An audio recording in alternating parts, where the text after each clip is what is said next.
Have you ever encountered a question that seemed harmless on the surface, yet something within warned you of danger? A soft voice, a friendly expression, but the instant you responded, you understood you'd entered a trap with no escape. This is how liars operate. They don't merely deceive with statements, they deceive with questions. If you can't recognize the disguise, you'll find yourself questioning your own reality, apologizing for things you never committed, fighting yourself rather than them. The ancient Romans understood this deeply. Seneca, Epictetus, Marcus Aurelius, they cautioned us, a manipulator seldom confronts directly, they sow subtle seeds of doubt, then watch you self-destruct. 2 millennia later, nothing has changed. Only the tactics have grown more refined. In this video, we'll expose the 5 most dangerous questions liars deploy to manipulate you. More crucially, I'll demonstrate the Stoic response: calm, precise, and unbreakable. By the end, you'll possess the tools to never become anyone's pawn again. Stay until the end. And if you find value here, subscribe. Not for me, but to ensure you never miss wisdom that sharpens your mind and fortifies your spirit. Question 1. Why are you being so sensitive? This sounds harmless, even caring, but it's the gaslighter's first strike. Hidden within isn't curiosity, but accusation. You're weak. You're imagining things. The problem is you, not me.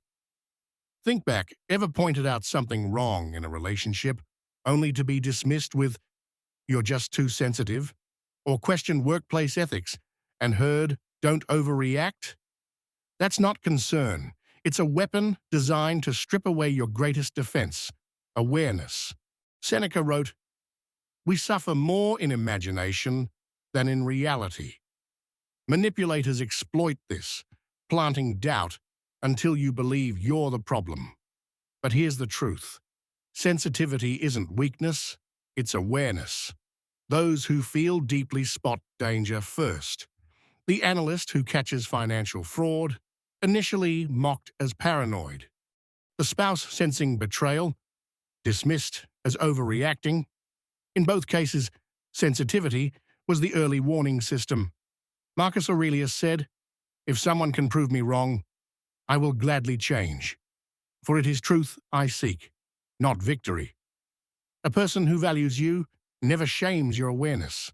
Only those hiding something fear your perception. So next time someone says, "Why are you being so sensitive?" don't defend. Simply say, "I'm not being sensitive, I'm being observant." Does that make you uncomfortable? One sentence. Watch the mask slip. Question 2. You trust me, right? Beneath this gentle question lies a trap. Anyone demanding trust, rather than earning it, has revealed their hand. Trustworthy people don't ask for faith. Their consistent actions build it naturally. When someone insists you trust me, right, they're really saying, don't think, don't question, just surrender your judgment. Epictetus warned, it is impossible for a man to learn what he thinks he already knows. Liars use this to shut down curiosity, making you feel guilty for being cautious. But caution isn't betrayal. It's wisdom. The business partner who won't show numbers but says, "Trust me." The lover hiding their phone, repeating, "Don't you trust me?" They're not building trust, they're demanding blind faith. And blind faith breeds betrayal. So how would a Stoic respond? Pause, breathe, reply. Trust is earned through consistency. Are you asking me to ignore my judgment? This flips the frame. A liar stumbles. A person of integrity won't be offended. They'll keep proving themselves through actions. Remember, trust is not a gift handed out under pressure.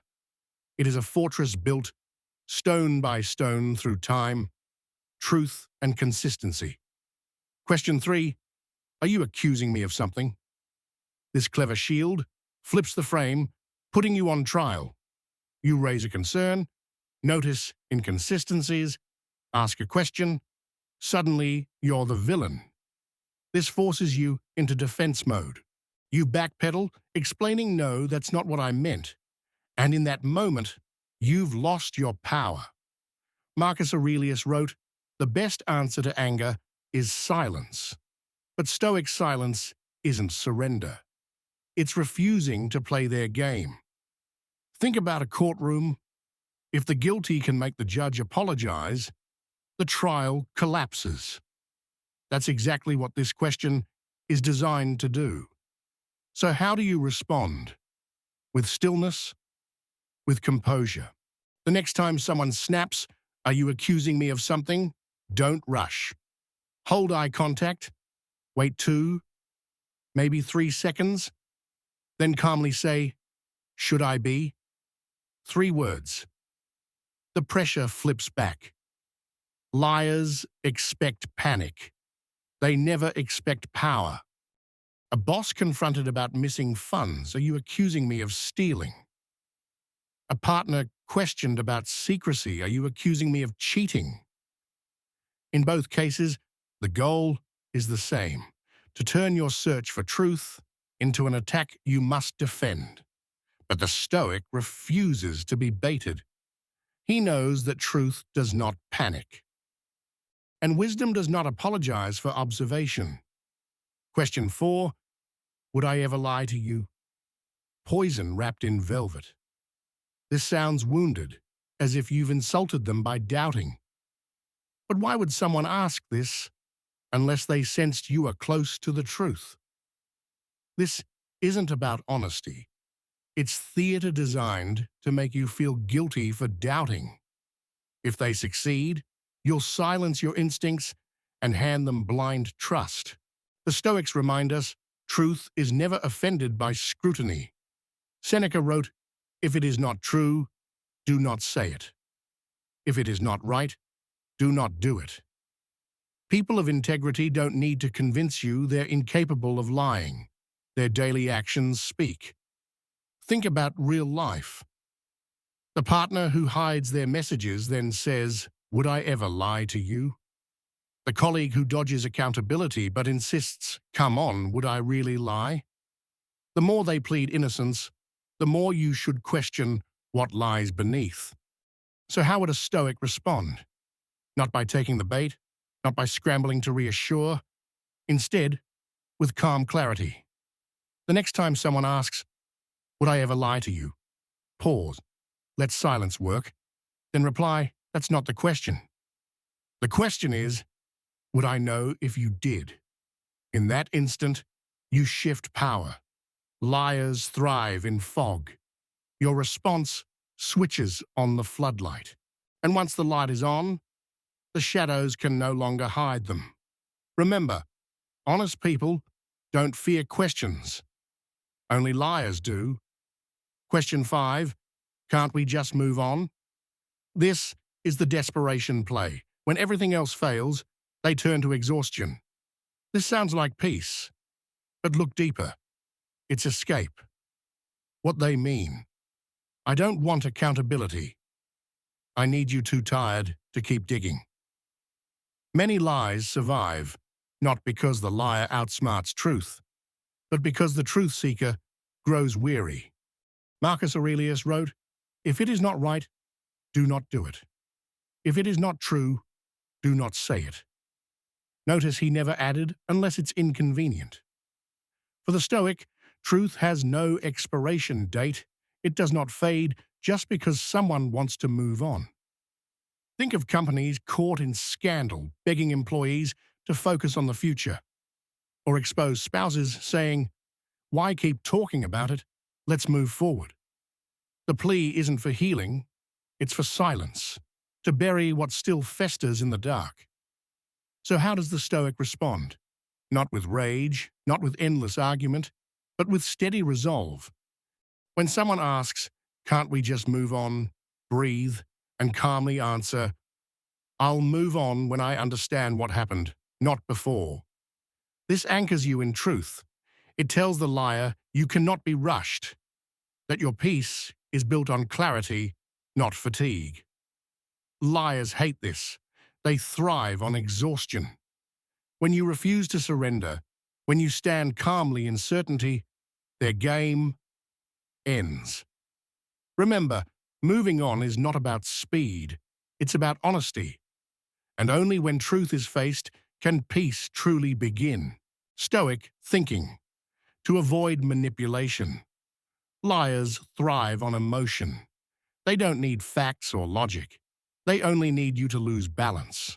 They'll make you feel guilty for asking questions, shame you as too sensitive when you notice the cracks, and when guilt and shame don't work, they'll exhaust you until you're too tired to keep searching for truth. That's the battlefield of the manipulator, not truth, not reason, but emotion. And this is exactly where Stoicism offers a shield.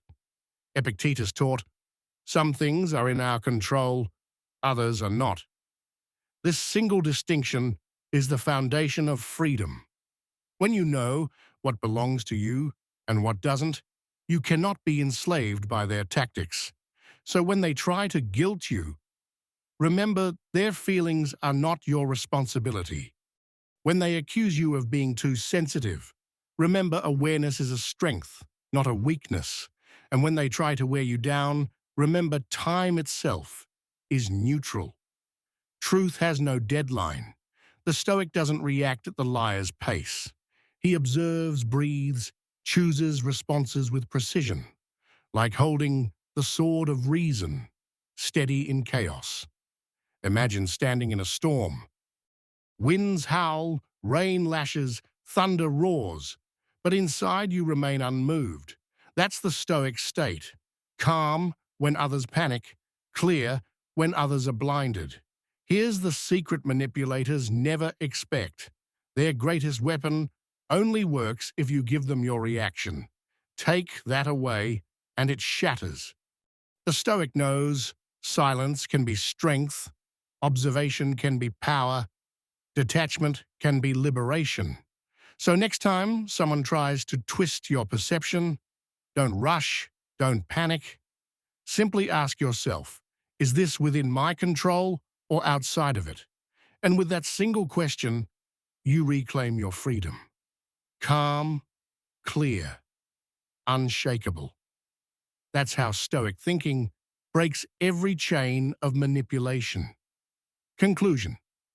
You now know the 5 dangerous questions liars use to manipulate. So remember, you're not cruel for having standards. You're not harsh for seeking truth. You're not weak for noticing deception. You're awake. And in a world of shadows, the awake are feared. Choose clarity. Choose reason. Walk as a Stoic warrior. Calm, observant, unshakable. If this resonates, subscribe to the Stoic habit and share with someone who needs it. In the comments, write just 3 words. I choose clarity.